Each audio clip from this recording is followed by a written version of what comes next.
Бүгін демалыс қой деп кешкі асқа отбасыма арнап тәбетімізді ашайық деп ерекше ұйғыр асханасынан дапанжей тамағын пісірдім.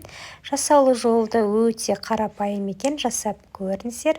Алдымен майға, қызып тұрған майға бір ас қасық шекер, яғни қантты салып, осылай тоқтаусыз араластыру арқылы қыздырып аламыз. Одан соң тауықтың кез келген етін, сан еті болсын, төс еті болсын, барлығын осылай салып, әдемілеп екі жақ бетін қызартып, қуырып аламыз.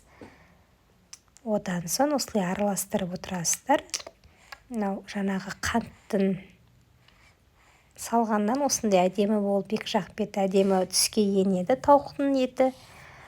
Одан кейін осылай араластыру арқылы майға жақсылап тұрып тауықтың етін қуырып аламыз. Одан кейін жуамызды саламыз. Оны да әдемілеп қуырып аламыз. Мінекей қуырылған кезде осындай болады. Мінекей. Енді осының үстіне дәмдеуіштерді саламыз. Дапанжиға арналған дәмдеуіштер болады. Бір ас қасық соевый соус қосып, оны араластырасыздар. Сарымсақты саламыз. Сонымен қоса бір ас қасық немесе жарты ас қасық, өз қалауларыңызға қарай, қатты ащы болғанын қаласаңыз, қызыл бұрыштан бір ас қасық обязательно имбирь приправасынан, кориандрдан салып, осылай араластырып аламыз. Одан кейін бір дана сәбізімізді салып, оны да қуырып, оның артынша туралған картопымызды саламыз.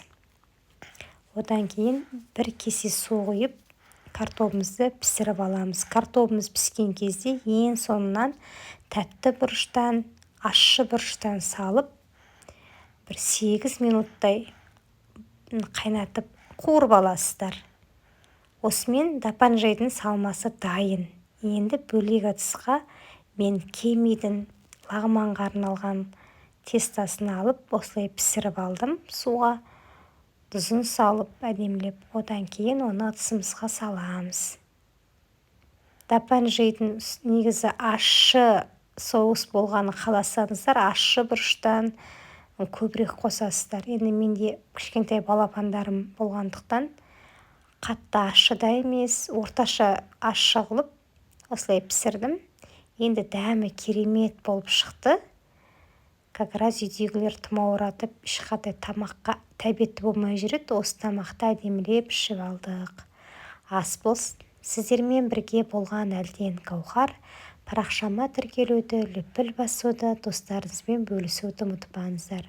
Сонымен қоса, достар, Инстаграмда Әлден Гаухар деп Инстаграм парақшама терсеңіздер, Әлден Гаухар деп парақшам шығады, сондан да тіркеліп қоюды ұмытпаңыздар.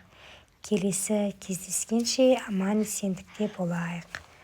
Қазақ тіліндегі YouTube каналымды қолдап, өз пікірлеріңізді қалдыруды ұмытпаңыздар. Сіздер дапанжайды қалай жасайсыздар, бөлісе отырыңыз.